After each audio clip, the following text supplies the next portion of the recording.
ఉచితాలు తగ్గించాలంటుండే. ఎవరు ఏమన్నారు? ఉచిత పథకాలు అడిగిరా జనాలు ఏమన్నా? పొంగులు ఎవరైనా?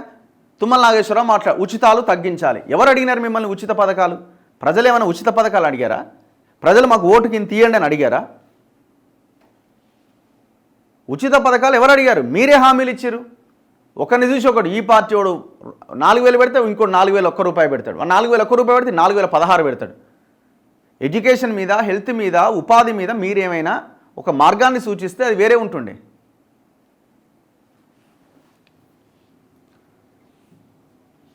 Public reaction.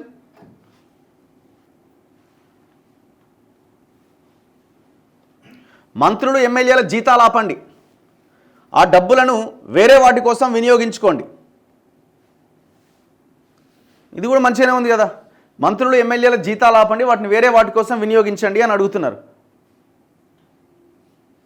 రికవరీ చేస్తే అసలు ప్రాబ్లం సాల్వ్ అయిపోతుంది. పిచ్చివాళ్ళ మాట్లాడుతూ పలచనవ్వడం ఎందుకు? ఏం సీఎం రా బాబు, వాడికి చేతగాకనే నిన్ను తెచ్చుకున్నాం, అంతే కదా, పాయింటే కదా. రఘు అన్న గత ప్రభుత్వంలో భూమి దోపిడీ దొంగలందరూ ఈ ప్రభుత్వంలో చేరినరు, వాస్తవమే. 10 మంది ఎమ్మెల్యేలు మీకు ఎందుకు కావాల్సి వచ్చిందండి? 10 మంది ఎమ్మెల్యేలు పెద్ద పెద్ద కబ్జాకోర్లు, 1000 ఎకరాలు తిన్నోళ్ళు, గూడెం మైపాలరెడ్డి లాంటి వాళ్ళు మీకు కావాల్సి వచ్చింది.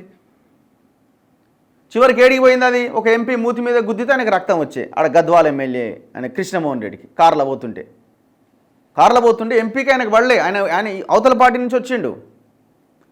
ఆడ కంటెస్ట్ చేసి ఓడిపోయిన ఆమెకి మల్లు రవి సపోర్ట్ చేస్తున్నాడు. ఎట్లా నువ్వు సపోర్ట్ చేస్తావని గొడవ జరిగి ఈయన మూతి మీద గుద్దితే నాకు రక్తం వచ్చే, ఈయన మళ్ళీ ఆయనను వచ్చిండు. ఇద్దరు కొట్టుకున్నారు, తన్నుకున్నారు ఒక మంత్రి ముందే.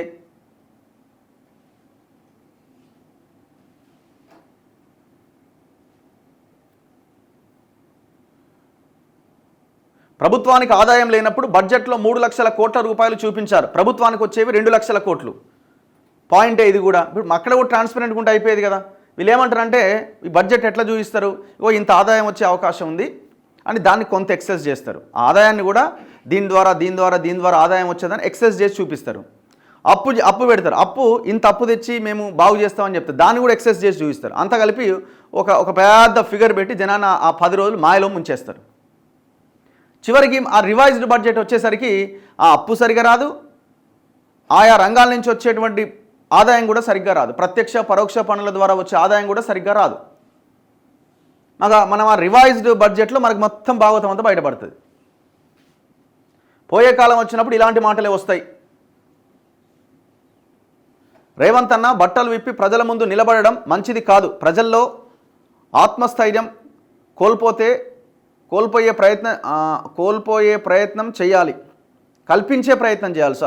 ఆత్మస్థైర్యం కల్పించే ప్రయత్నం చేయాలి. ఎలక్షన్ కంటే ముందు జబ్బలు చరుచుకొని ప్రజల ముందు మాట్లాడినాడు. రఘు అన్న మన తెలంగాణకు అప్పు ఇవ్వకనే విరక్తి కలిగి రేవంత్ అన్న చెప్పడం జరిగింది, ముఖ్యమంత్రి ఉండి తనకి ఇలా మాట్లాడవద్దని. ఏందో ఉద్యోగులను అడిగిపెట్టిండా రేవంత్ రెడ్డి? పథకాలన్నీ ఉద్యోగులను అడిగిపెట్టిండా? మై డియర్ మేధావులారా, విద్యార్థులారా, what about Boinapalli JE job without notification అట? మాట్లాడండి దీని మీద కూడా.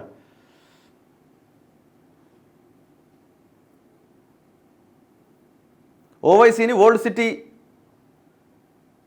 వాళ్ళని పోయి అడగాలన్నట, మొత్తం వాళ్ళకే దోచిపెట్టావు కదా అని అడుగుతున్నాడు. సో పబ్లిక్ రియాక్షన్ ఇది. స్కాలర్షిప్లు వెయ్యలేదు. పీసీసీ అధ్యక్షుడిగా ఉన్నప్పుడు నువ్వు మాట్లాడిన మాటలకే కదా నమ్మి ఓటు వేసింది. ఇప్పుడు వచ్చి నాతో అవ్వదు అనంటే ఏ రేవంత్ రెడ్డి గారికి విజన్ లేకుండా మాట్లాడినట్టే కదా అన్న. వాడుక భాష వేరే, అధికారిక భాష వేరే. His words look like normal people talking, feel like CM not effective. వెంటనే ఫ్రీ బస్సు, ఫ్రీ కరెంట్ ఆపేయండి. ఏముంది ఆపేస్తే? అదేం పెద్ద బడ్జెట్ కాదండి, ఎంత అది మహా అయితే. రిమూవ్ ఆల్ ఫ్రీ స్కీమ్స్ అంటున్నారు జనం. Remove all free schemes, power కోసం ఫ్రీ అనౌన్స్మెంట్స్ చేసి ఇప్పుడు సొల్లు మాటలు, దోపిడీ ఆపండి. సో ఇది ప్రజల యొక్క రియాక్షన్. ఇది ఒక్కరైనా పాజిటివ్ కామెంట్స్ పెడుతున్నారా? దేనికి పెట్టట్లే? ఎందుకు ప్రజలకు ఆలోచన రావట్లే? మీరు మాట్లాడిన వ్యాఖ్యలు నేనేమంటున్నా, మీరు ఇప్పుడు ముఖ్యమంత్రి మాట్లాడిన దాంట్లో ఓకే. సో పబ్లిక్ రియాక్షన్ ఇది. సో టెక్నికల్ ప్రాబ్లం వల్ల ఒక 1 minute, sorry for the inconvenience. మంత్రులంతా డబ్బు లేదని హెలికాప్టర్లో తిరగండి. మంత్రులంతా హెలికాప్టర్లో తిరగండి అని అంటున్నారు. మొన్నదాకా అంటే హెలికాప్టర్లు వేసుకొని తిరుగుతున్నారు జిల్లాలలో కూడా. Recover all money eaten by previous government which will be in lakhs of crores and use for government use now. అసలు ఆ మాటే ఆలోచించట్లే కదా. మేము ముందు నుంచి చెప్తున్నాం. చిన్న గాలివాన రాగానే కరెంట్ తీసేస్తున్నారు. అధికారులు ఏం చేస్తున్నారు? మంత్రులు హెలికాప్టర్లో తిరుగుతున్నారు. నాయకులారా, మీరు పెట్టే ఫ్రీ పథకాలు మిమ్మల్ని బొందబెడతాయి. ఎమ్మెల్యేలకు జీతాలు పెన్షన్లు ఎందుకు? అధికారం ఉన్నప్పుడు దొరికింది చాలదా? వీటి వల్ల రియల్ ఎస్టేట్స్ అయిపోతుందట. అది నడుస్తున్న గవర్నమెంట్కు కొంత ఆదాయం వస్తుంది. అన్ని రంగాలకు ముందుకు పోతుండే, ఆదాయం మస్తు వస్తుండే. ఉచిత పథకాలు రద్దు చేయండి. బీజేపీ తెలంగాణ రాష్ట్రాన్ని ప్రజలు ఏందో అర్థం కాలే. Voice is breaking. కరెక్ట్ వస్తుందా చూడొకసారి. Papers ads should banned. Very good, ban చేయండి. ఈడ మీటింగ్ పెట్టగానే పెద్ద పెద్ద బ్యానర్ ఐటమ్ 2 రోజులు మానేయచ్చు కదా పేపర్ యాడ్స్. పోనీ పేపర్ యాడ్స్ ఏమన్నా చిన్న చిన్న పత్రికలకు ఏమైనా ఇస్తున్నారా అవి బాగుపడడానికి, అందులో పనిచేసే ఉద్యోగుల కోసం అంటే అది కూడా కాదు. ఎవరోనికి పోయేది ఈ పేపర్ యాడ్స్ అన్ని బడా రియల్ ఎస్టేట్లు చేసే మీడియా ఓనర్లకి ఆ యాడ్స్ పోతున్నాయి.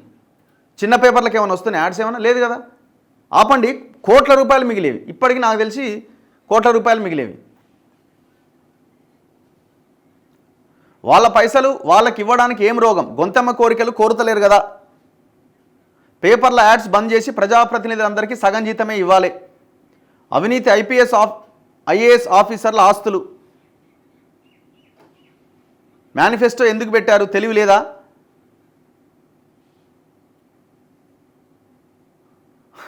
రేవంత్ వాళ్ళ అన్నకి 6 గన్మెన్స్ కాన్వాయ్ అవసరమా?